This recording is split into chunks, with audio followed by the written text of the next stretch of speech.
Ապրում ենք վերջին ժամանակների մեջ։ Ինչ պետք է անենք այս վերջին ժամանակների մեջ։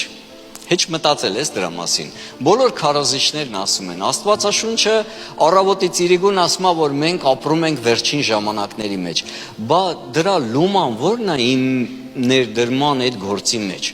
Լավ, ես հոյենպես չհայտնվեցի այս վերջին ժամանակների մեջ։ Գիտեք, մի պատմություն եմ ուզում պատմեմ, Հովիվ Արտուրն էր պատմել, ու ասում է մի հովիվ կար իր կինը ընկել էր հիվանդանոց օնկոլոգիայով, ու այնց ստացվեց, որ երբ որ ինքը եկավ իր կնոջը տեսակցության,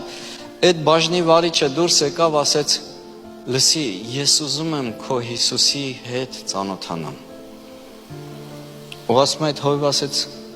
«Իհարկե, իսկ ի՞նչ է պատահել»։ Ասում է ես շատ եմ տեսել ոնց են մարդիկ մահանում։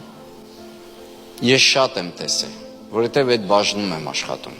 Երբ որ ես մոտեցա քո կնոջը ասեցի, որ ձեզ 2 օր ժամանակ է մնացել, ասում է բոլոր դեպքերում մարդիկ անիծում էին Աստծուն, հայոյում էին, բոլորին ատում էին, բայց քո կինը սկսեց պալատից պալատ գնալ ու մարդկանց վկայել Քրիստոսի մասին։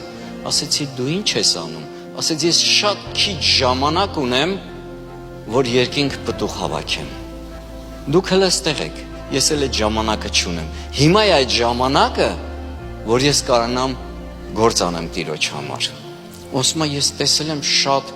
մեռնող մարդկանց այդ հիվանդությունով, բայց ոչ մեկ ուրիշի մասին չի մտածել։ Բոլորը կենտրոնացել են իրանց վրա։ Ես ուզում եմ այդ Աստծուն ճանաչեմ։ Արժի դրա համար փառտալ Տիրոջ։